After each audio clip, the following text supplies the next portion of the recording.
weekend all. Ira Epstein of Linn Associates with your SPDR ETF video, and this is for Friday, the 24th of January, 2020. We're about 5 o'clock.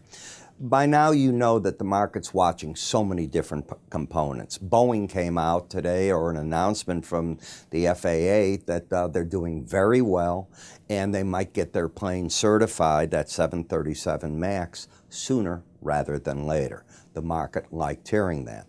The problem for the markets has not been the economic data. It's basically, if you looked at the PMI data today out of Europe, it looked pretty darn good to me. Our own PMI data, not faltering, not going crazy on price, but certainly holding well. Jobless numbers, still looking pretty darn good. The problem is what's going on in the world with this, what we'll call novel virus, which is the Wuhan coronavirus, as it's called. And that is the scary part, because exponentially the amount of cases every day that we hear are going up. You're up to 930 some odd cases now, 26 deaths. There's bad news and there's good news. The bad news is obviously that 40 million people are being quarantined at the lunar holiday. How do you keep them quarantined? I don't believe that China has the resources to do it. That's number one. It's like quarantining the state of California, you know. How are you going to stop them from going one city to the other? I mean, you're going to shut off all the transportation all locally. They're going to get around when they want to. And this is a traditional holiday season. But it's taking its toll on the economy. Disneyland is closed in Shanghai indefinitely. Starbucks, McDonald's, I can go on and on. They're closing stores, all right? People aren't going out. Cinemas, in order to watch a show, the cinemas are closed. They're going to stream them to your house now. Macau, gambling. Too many people at one spot. Going to be hurt.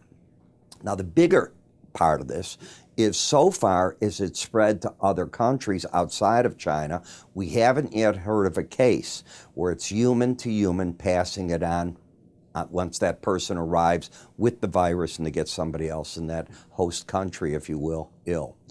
If that happens, be careful. The world can go into a mini panic over that, and that is where the bad news can happen. So what happens on a day like today, as you're coming into a Friday, people are scared. How do you protect yourself? The market's going to reopen in the ETFs and SPDRs at 8:30 in the morning. You don't know what's going to be said tonight, Saturday, or Sunday. It's a lot of risk. So the market started, if you will, a lot of seas of red behind me in this marketplace. Obviously, the metal markets getting a bid, safe haven mentality. The yen, this is the FX ETF for the yen, that's up a little bit. TLT up, silver up a little bit. So it's the typical run there. When you take a look at the technology sector, the fundamentals have been good. But the market all of a sudden is getting this pattern where it sort of peaked out and it finished the week lower. If it gets much under this low, and I'll show you this, what the swing line is, what you didn't want to get under is 97.11. You did it. You have an outside week down. So the market, for the first time since all the way back here, from the beginning of December, this is a daily chart. You've now got a pattern where you have a lower low and a higher high. Market's gone into from my point of view, a pause. Is it turned bearish? That is not bearish. You're still over the 18-week average, so the bias is up in the market. You ran out of momentum many times. You've hit the upper Bollinger Band. You drifted away from it. You hit it, got over it. You've just been drifting back and forth, but there's nothing yet that is out and out bearish on it yet. Momentum-wise, if the red line closes under 80, that's the slow stochastic, then I'm going to look for price and the 18-day average to make a run for each other. All that I see in this market right now is a pause and no more than that. When I come to the industrial sector, it's a whole different story because it's been out of an uptrend. It stepped out of it back right here. And that was on the 21st. Then you had the higher high. Now you got a lower and low pattern. You've been fighting at what I call the line in the sand, the 18-day average of closes. Markets often look for a neutral number. I believe the 18-day average fits it. You might think it's the 19, the 20, the 21. I used to buy services that would optimize it for each market. It would go back with the algorithms and do it. I found it useless. I can live just the way it is at that point.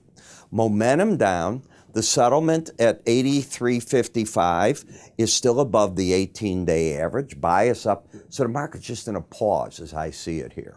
The energy one taking a beating, and I think you know why. Number one, you still have too much production. Number two, if the Chinese factories, and China's one of the mass consumers of energy, if this thing gets worse, this virus, what if they can't in this big industrial area put people back to work? Well, there's your backup. Now you got a problem. Add to that, we were going to be seeing, to a degree, no demand right now because it's the lunar holiday. But you've added this element, and the market went into a free fall. Now, there's going to be a value point in this market. I don't know where it's at, but it'll find itself. You're already extended 4 days in a row under the lower Bollinger Band. It's rare to have a fifth. You can do it. 6, you find them on the chart. Far and few between. That does not mean that you go, oh, well, you know, I listen to Ira, I'm going to pick a bottom. No, that's not how you use Bollinger Bands. It's one thing to take money off the table. A whole different thing when you got an embedded reading that is saying bearish, bearish, bearish until that red line's back over 20. In QQQ, you stepped out and went neutral today.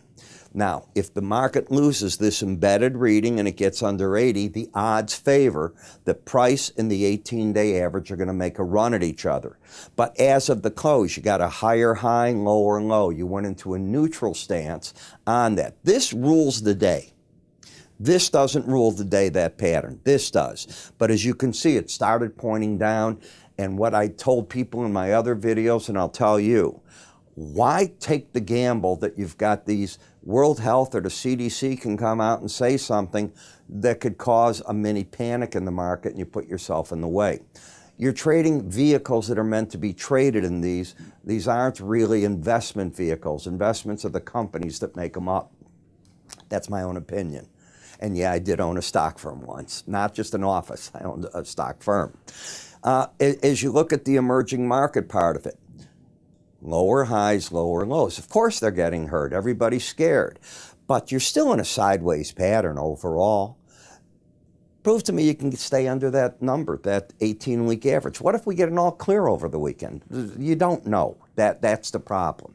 In GLD, I'm impressed that the market could not get back to the 18-week average. I've said this each time, and I'm still saying it. The futures and this, normally you make a run when you lose the embedded reading towards it. Well, if that's the run, and I think it's over because you're making the highs, you're coming back towards the highs now, it's a different game.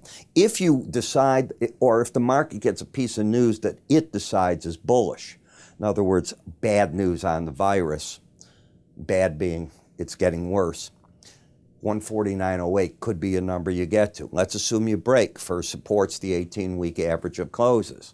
What about the gold miners? Well, got a higher high, a lower low. So you're not downtrending. Same here. Lower low, higher high. So the market came out. It has fought a battle and fighting a battle at that 18-week average. If you don't see it, I don't know how to grab you and shake you, but that seems to be what it's doing there, looking for the next direction. In the safe haven arena, bonds and notes, you broke out to the upside, not today. You've been pushing on this. This is typically a strong resistance area, the 100-week and the upper Bollinger Band. You're overbought, started pushing on it. This was yesterday, and today, of course, you went into full mode. Now, this is often a zone where you pull back from. I realize it's a breakout.